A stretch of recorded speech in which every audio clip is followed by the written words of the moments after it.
Hello, everybody. Deborah Prinzing here. This is a very special bonus session. We've just decided to record for the Slow Flowers Summit attendees. We'll probably have other ways to share it too, but I want to start out by welcoming Ann Bradfield from Analog Floral and Analog Plant Rentals here in Seattle. Hi, Ann. Hello. Longtime Slow Flowers member who's doing something really exciting in her business. And then Chris Robinson, one of the owners and founders of My Patio Tree, which is a second generation nursery in Oregon. So here in the Pacific Northwest, specializing in flowering trees and one of our new sponsors. Hi, Chris. Awesome. Hello. Happy to be here with you all this Good.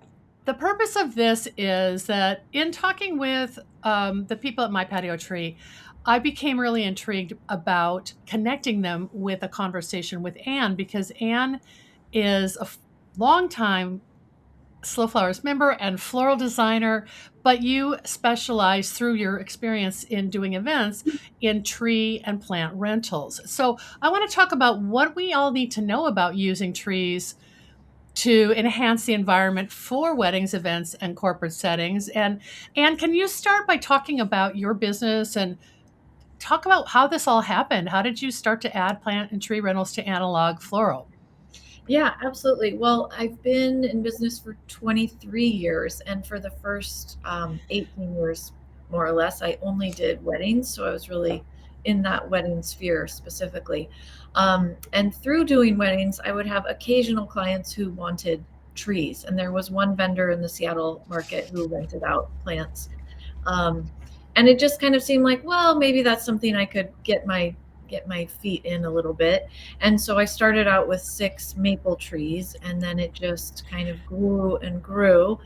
And then during COVID, that vendor no longer is in the Seattle market. And so there was a little bit of a hole in our market to fill in. And so now our inventory includes up to, I think we have almost 500 plants ranging from like very small tabletop up to tree size.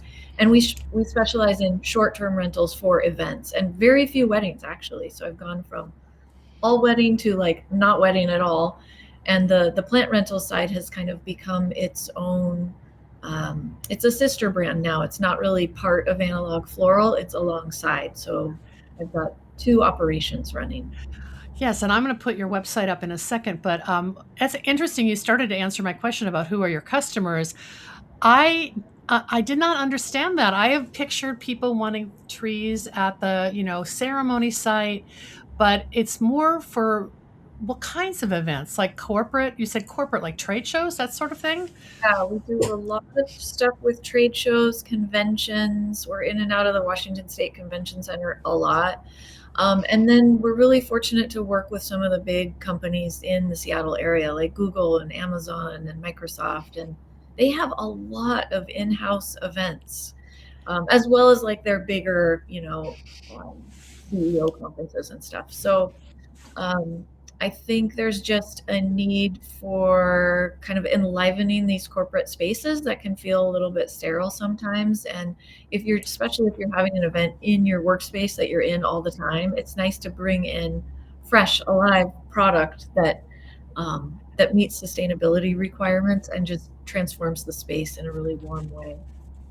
What do you mean by sustainability requirements? I mean, that's really interesting. Like they want fresh trees rather than faux trees, that sort of thing? Well, for some of the companies that we work with, they actually have sustainability requirements where they're not allowed to have decor that is single use. So Oh, it's kind of rough for the floral side of things. That means no cut floral centerpieces, but it does mean that we've created living potted plant centerpieces scaled to like 60-inch round tables that are for specifically for these events so they can have decor that checks off that sustainability box. So that's wow, been a really big thing too in recent years. that is amazing. So, what you're doing is really demonstrating that, if somebody is in your client base as a flower customer, they might potentially become a a plant customer because it's a different business channel and a different use. Is there much overlap? Well, you mean as far as like providing floral and plants at the same event? or having clients use you for floral in some instances, like or plants and trees for a completely different type of event. There is some overlap. If you were imagining like a Venn diagram, it would maybe be like this much. So this is a very unscientific answer, but and some companies, they'll have like certain tiers of events where for this level of event, yes, they can have cut floral, but for different type of event within their organization, they have to do the live plant route, which I love. Yeah. Well, before we jump to Chris, I want to show your website. And while I'm scrolling through it, maybe you can talk about how do you stock and care for and keep these trees alive. It's like a completely different set of skills. And Chris is going to address this on how they do it at My Patio Tree. But where they're not in your garage, right? No, yeah. The storage of the plants. Oh my gosh, Chris, I cannot wait to hear what you have to say about this, but it's really like the biggest piece of it. So we now have a greenhouse in Fremont, and it's great. It allows us to have the big fiddle leaf figs and the palms and give them all the space they need to reach and grow. And there's a lot of outdoor space there too for our outdoor inventory, like our lemon cypress and deodar cedars and just all the evergreens and the maples too. So we kind of had to find a multi-use space where we could have both indoor and outdoor, and that's where we are now, is in Fremont. Wow. And Fremont is a neighborhood in the Seattle area, pretty close to downtown, right? Mm-hmm. Yeah. I would encourage people to go to Analog Plant Rentals and look at these frequently asked questions. The one that surprised me the most is why you don't offer long-term rentals. And there's a good question. You give some referrals to people who want longer term, and then discuss why you are renting for 72 hours. Maybe you can address that really quickly, and then we'll jump over to Chris. Yeah. Well, the whole business model of long-term rentals with maintenance it's a completely different beast. I mean, if you're going in and out of office parks and office buildings, watering, and you actually, in some ways, there's aspects that are simpler because you don't have to have the huge storage facility. Most of your inventory is out being stored in people's offices. Oh, but interesting. You have to have staff lined up to provide that maintenance, and we've just really gone a different direction, specializing in designing for events, servicing those short-term needs. And 72 hours is it tends to be what most people need for a trade show or a convention, and you can add on days from that, and we'll prorate the days beyond 3 days, but 3 days is just kind of the basic thing that works for, like, also you go much longer than that and you need to start watering it. Right. You're ensuring that tree looks perky and happy for those 3 days. Yeah. Right. Then you take it back to the nursery and baby it a little bit, and it's ready for the next event. Yeah, absolutely. Okay. Well, Anne, I'm going to pose some questions to Chris. If you have some thoughts, jump in, and vice versa. Chris, can you highlight what is My Patio Tree and how did this company come about? Because you're a longtime tree grower. This has been in your family for 2 generations, and you've probably grown thousands or hundreds of thousands of trees. Yeah, thanks for asking the question. So my brother and I were second generation nurserymen. We start, like, I can look out my window right here, and I started pruning the trees out my window when I was 8 years old. And that was a few years ago. So right. My brother about the same. He's a couple years younger than me, but we went to college to study business. So we really love business, but we really love plants too. We've been doing plants our whole life. My brother and I, we bought our wholesale business from our parents. We started doing that about 12 years ago. We work with some of the best brands in the horticultural industry, Proven Winners, First Editions, Bloom and Easy, Monrovia, and we got really good at growing their shrubs as trees. So that's, as a business, we grow anything from shade trees to ornamental trees, all deciduous trees that lose their leaves in the wintertime. But we got really good at growing these things that are normally shrubs, hydrangea paniculatas, hibiscus, like syringa, all the different ones PW has, boomerang, dark purple, and so it's kind of a niche. But so we get all the new genetics early, and the marketplace doesn't get these plants as a tree for a really long time. So we thought, let's start My Patio Tree so that we can get these new genetics in the end consumer's hands as fast as possible. And one thing that's cool about us is we've got a 600-acre wholesale nursery. Some of these items, we grow in the 50,000s. So when we go out to pull like a limelight hydrangea tree, it's sitting next to about 40,000 other ones. So we can grab a couple that look the exact same, or if it's for an event, we can grab you 6 or 10 that look almost identical. And then these plants are about as fresh of a plant as you can get. We pull them right out of the bed, put them in a box, and send them your way. So pretty cool. I'm going to show them your website too, so people can see that. Could you talk about? You said you got really good at growing shrubs as trees. Is that how they end up having the I guess you'd call it the trunk or the standard, right? Can you talk a little bit about what category that is? Is it a shrublet, a treelet? How does it come together? Well, we call them trees. I mean, we say we don't grow any shrubs. So okay. So, I mean, they all look like this. It's basically a shrub on a stick. So, if you go through most patios in the United States, they all kind of look the same. So, one thing that we wanted to do in the marketplace is just bring some flowers at eye level. So you can be, sitting on your patio. When someone walks out the patio door, they get eye level with these beautiful blooming plants. And it's just a differentiator. That's that wow factor when people see it. It's one way to make your patio unique is by bringing a tree into the situation. And you look at these like this Pearl Potion lilac that blooms early. So, you can have a lilac that blooms in spring, and a hibiscus that blooms in the summer, and a hydrangea that blooms a little later in the summer. And then the cherries, they bloom early spring as well. So with the offerings we have, if you staggered some of the plants, you could have flowering plants throughout the year at eye level, as well as the annuals, perennials, and shrubs that you get from another place near the ground. Wow. So do most people plant these in ornamental containers, or can they be planted in beds and borders? Yeah, so all of the above. Okay. The main market that we're focusing on is the patio gardener. But these are the same trees that go into landscapes and gardens. Anywhere where you can traditionally plant a plant, they're pretty good for that. Most of the flowering plants like full sun, especially the hydrangeas. So you want to take into consideration the requirements of the plants and where to plant them. But yeah, I mean, the cool thing about like limelight hydrangea, for a really good tree grower, it's relatively easy to grow into a tree, but a lot of the new introductions with paniculata breeding have all been bred to make really dwarf compact plants. Right. We've got a research and development department here that's run by a horticultural scientist, and they figured out how to graft all these dwarf hydrangeas on standards.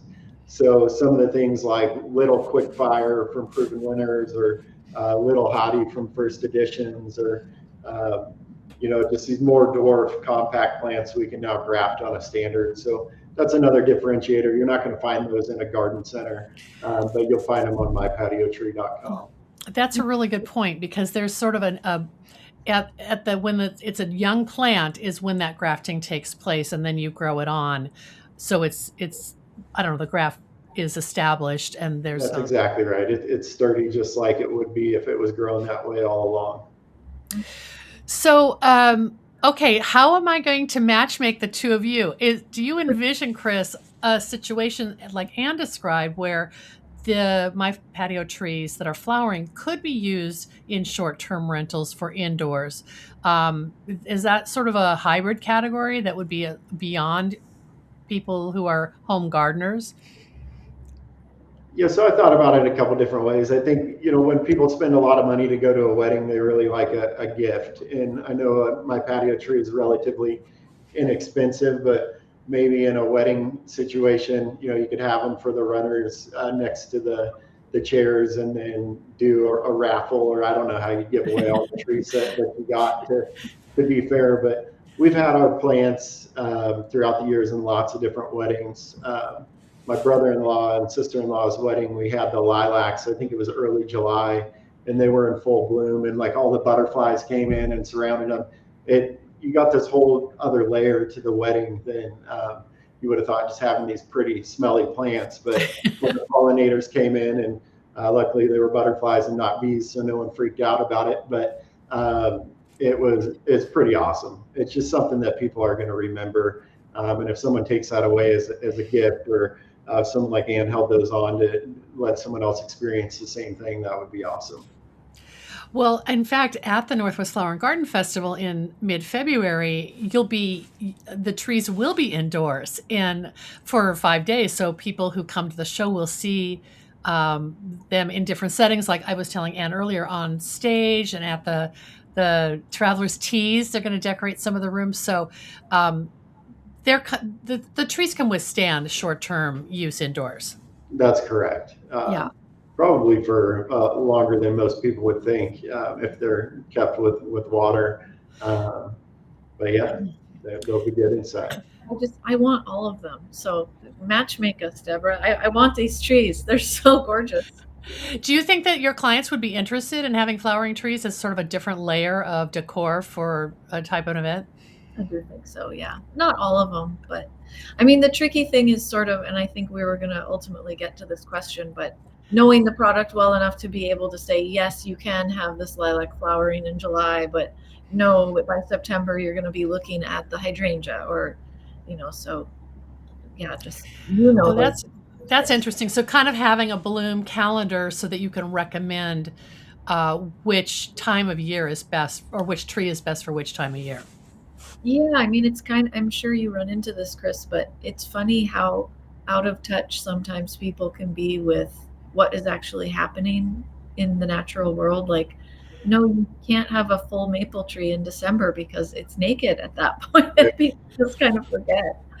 So you have to kind of remind people, these are live things. This is not the plastic plant from the furniture rental place.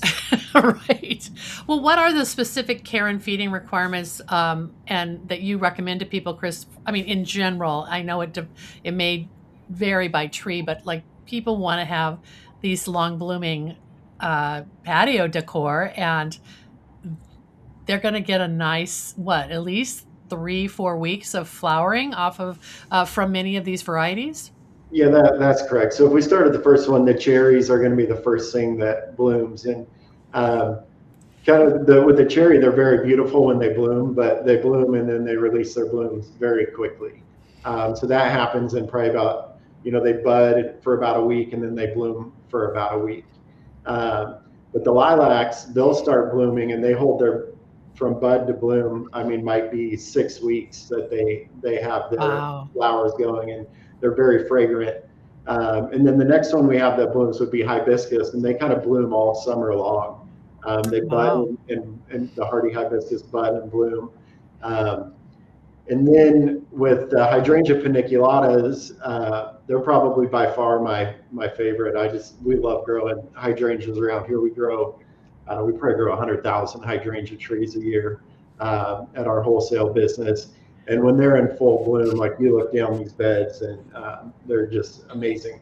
But a lot of it, based off your pruning timing, you can get them to bloom early in the summer, but we're trying to create a head on our plants throughout the summertime. So finally, once we kind of get that head going, they really start to bloom right around mid-August. And then, they're still holding dry blooms right now.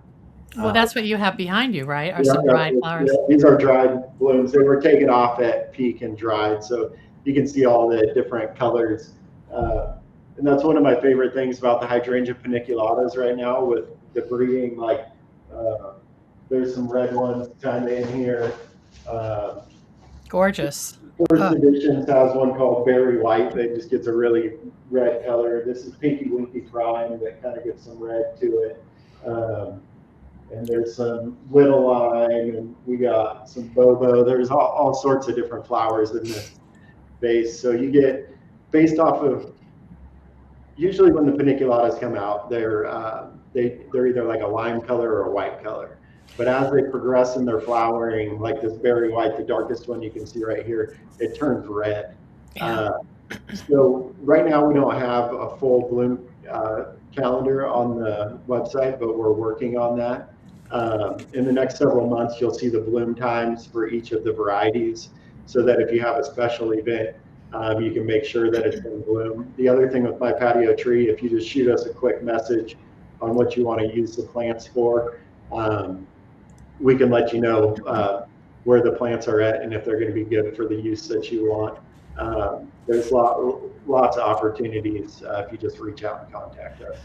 Great. We'll share that information with people. And that kind of underscores a question that I was going to ask. Like, if you know your event date, how far in advance do you need to either purchase the tree? I guess specifically about My Patio Tree, how far in advance would you need to purchase them? Because if you're thinking about the bloom time of hydrangeas for, say, a September event, do you have to order, 6 weeks in advance, or do you have the inventory at this point to Yeah, fulfill those? we have the inventory now, and we'll have the inventory at that time as well. There's two different ways. Right now, we're developing on our website a delayed shipping option, and there's an IT guy working on that right now. But what we've done in the past is in the comments, if you just put your ship date that you'd like, we've been able to honor that. The latest I would wait is about 2 weeks before your event to order. You'll end up getting it a couple days early, and if you got the plants early, it's good to take them out of the box, kind of acclimate them in the shade just a little bit before they go into full sun. Make sure that they're got enough water. We do some things to ensure that the plants they're going to hold their moisture throughout shipping. But as soon as you receive our material, it's good to just give it some water. And then, we don't want you to hold it too many days before the event to make sure that everything is in peak condition. But getting it in early to ensure you have it for your special event would be our suggestion. Yeah. This just happens. Well, and how does this work for you? You have a space, and it sounds like because you're working in a lot of these corporate conference spaces, you become very familiar with these vacant ballrooms and what you need to do. But how do you assess what different sizes, types, and styles of trees and plants you would use, and how do you build a design for an event? Yeah. Well, we start with just asking, what are you trying to do with the plants? Are you trying to hide exit sign? Well, you can't really hide exit signs, but But you want to. Yeah, exactly. Are you trying to disguise things? Are you trying to create like a cozy environment for a podcast interview, or a stage setting, or are you looking at tabletop? So the usage of the plant is always good to find out. And then what's the vibe of the event? If they're doing like a Palm Springs beach party, corporate, get your team's mojo going, you're not going to want to offer them the deodar cedars and the maples. They're going to want the palms and the ficus. So fitting the look of the plant to the look of the event is obviously important too. And then what I really like is once you've kind of dialed in the space, the needs, and the look, then you can start playing with the different textures of the plants, like pairing like a lemon cypress with a Norfolk Island pine, so you get the bright lime green next to that like dark forest green, and just letting the textures and colors really start to become a design element, not just we have a plant, we will put a plant here, but going into the design side and really knowing your inventory and knowing like what sings together is the fun part. And that's what makes a difference for the client too. Yeah, I can really see your floral design expertise is coming to this new medium of trees and shrubs, and you're designing with the same principles that you would bring to, a floral centerpiece. I mean, you're thinking about scale and proportion and all of that. Right. I love that. That's so great. Okay, I think we answered this question already. I had on my list about ensuring bloom time for any of the trees. So, at My Patio Tree, Chris, you're going to. There's a tool people can use to look at the calendar and see approximately when all the varieties on offer are in the window of blooming. Right? Yeah, and if you ever have any questions, if anyone does, just to reach out and ask, because right now everything is dormant as the plant's being deciduous. But as stuff starts waking up, just shoot out a question to the team and they can answer it. But there will be a bloom calendar upcoming soon. Yeah, and this is the time of year to start thinking about it. What size? This is for both of you. I want to talk about containers before we wrap up. What kind of containers are you using, and does the client provide them, or do you rent them? And then, Chris, what do you recommend people plant the trees in? So, Anne, why don't you go first? Yeah, we've kind of standardized to have everything, all our containers be either white, black, or gray, and as like unornamented as possible. That's just what works best in the corporate sphere. So modern, clean, not obtrusive. We can't do ceramic. It's just too heavy when you're looking at big plants, and there's too much opportunity for breakage. So Yeah. we try to do a lot of plants that are produced from like post-consumer plastic waste, trying to meet sustainability requirements there too. And we are a little bit different in the way that some folks do it because we don't use the containers as cash pots. We actually plant into the containers, which there's a few reasons we've started doing things that way, but it does mean that we try to have, if we've got 3 laurel figs in gray, we want to also have them in black. So there's a little bit of flexibility for the client because it's not So you're not having to dig things up and repot them right before a rental. Yeah. yeah, which is like not good for the plant, and it's the labor cost is, Yeah. you know, Yeah. deters people. It makes sense. I mean, you've done this for over 5 years. You've figured out what is the best way to Yeah. pot them up. When I look at the pictures on the My Patio Tree site, Chris, they're in the branded pots, depending on the breeder or the developer. So, what is that? Is that a 5 gallon or a 2 gallon? What? So we grow the plant's not actually grown in that container, but it is shipped in the branded container, and then Oh, we'll have okay. branded tree wrap on it as part of whether it's a first editions or Bloomin' Easy or proven winners. We actually we created a whole new growing system for these plants that ensures that the root system never circles. One of the biggest Oh, issues, such a big deal. yeah, it just with all the research that's out there, it's one of the leading causes of plant death later in life. So I don't need to go into it because it's probably Another session. a lot of sense. But so the root systems we have on these plants are 100% the best root system of any container plant on the planet. They've been pre-pruned with the system that we have, and then they go straight into the branded 2 gallon. But the best thing to do, because the plant has been root pruned right before it was put in that container, is to plant it. Go to your garden center, get your favorite decorative pots, grab some potting soil that the garden center recommends, and get that potted as soon as you receive it. Water it in well, and then hydrangeas take a lot of water. For instance, watering those every couple days to ensure they don't dry out and they root out fast. Mhm. Um, that would be my recommendation. Go Yeah. to whatever decorative container that you want that fits your space and plant it, or go straight into the ground. Yeah. Wow. And maybe get a container that has some space around that root ball so that those roots can kind of breathe and stretch out a little bit, Yeah, right? that would be the most important thing, Deborah. Thanks for bringing that up because these plants they'll just dry out way too fast if you try to keep it in the 2 gallon Yeah. container because Yeah. really it's like a 5 gallon size plant or 7 gallon size plant that we created with our root pruning technology that just made a superior plant in a smaller package. Yeah. I'm thinking about Anne's situation with watering. Keeping those plants moist but not drippy is probably a big challenge when you make those deliveries, right? Yeah, we've kind of started using plugs in the bottom of the pots, which is another reason why you kind of have to have a shorter rental period because obviously that you don't want to have a lot of water sitting in the bottom of a pot. We also use saucers, but yeah, you can't go into a nice place with white carpet and leave a brown ring on the floor when you take your plants away. Yeah. Wow. So much to think about. This was just a 30-minute, like, quick dive. I don't even want to say deep dive, but a quick dive into talking about the role of trees and plants in floriculture and horticulture. I think there's so many opportunities for people to start looking at, adding this facet to their business wherever you are in the country. It might be regional to you. Maybe it's different varieties, and maybe you're not using some that Anne was talking about because we're in the Pacific Northwest.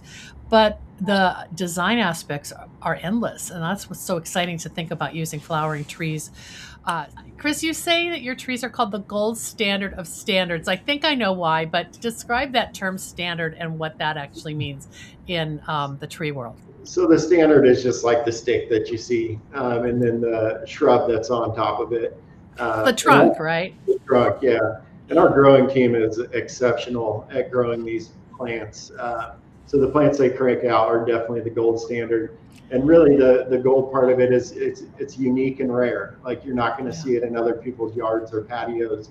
When you get something from My Patio Tree, it's going to be different, and it'll be that wow factor on your patio or your yard. I love it, and maybe a wow factor at an event too. We'll keep talking. Where are you in Oregon, Chris? You're in We're in McMinnville. We're McMinnville. just south of McMinnville in the Willamette Valley. This is such a beautiful place to be. We're blessed to be here. I think Ann and I can plan a road trip. That's only like a day trip for us. Yeah, bring it on. I got lots of samples. Well, maybe we'll bring your truck, Ann. Exactly. Well, thank you both so much. I learned a lot, and I'm really impressed with what you're doing with Analog Plant Rentals, Ann. It's just such a wonderful extension of your floral business. And as you said, it is a whole different business now with like you're running two operations that sometimes one gets ignored while the other gets the attention, and you've got to care and feed for both of them. And Chris, thank you for being supportive of Soulflowers and the summit. I think it's introducing a whole new topic for people, and I'm excited to see where this goes for us. Awesome. Thank you so much. Okay, take care, everybody.